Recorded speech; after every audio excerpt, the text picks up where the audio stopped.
Hey everybody, what's up and welcome back to today's video guys, and today guys I'm going to go and be showing you how to get started with using BigCommerce. This is a very simple thing to do, so make sure to watch this quick and easy video to the very end and follow my steps correctly so you can make sure this works the same for you and you can do this yourself.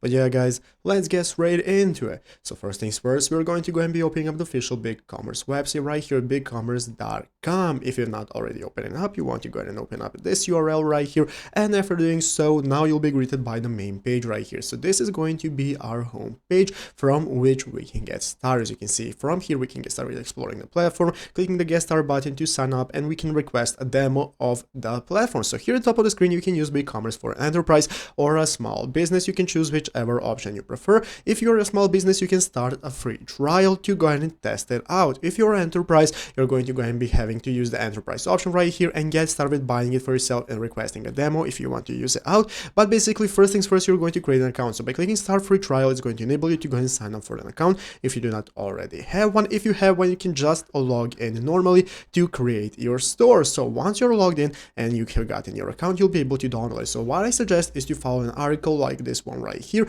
where it shows you the tutorial for beginners, how to get started, with creating your BigCommerce account, as I have just showed you, how to set up your BigCommerce store profile to set up your store and so on. And then you can get started choosing, customizing your theme and setting up your store for usage with BigCommerce. Once you have set it up, it's going to look like this. This is going to be your dashboard from which you can get started. Basically, that's it. So I hope this video was helpful. If it was, make sure to leave a like, subscribe to the channel. So you guys, thanks for watching, take care, and bye.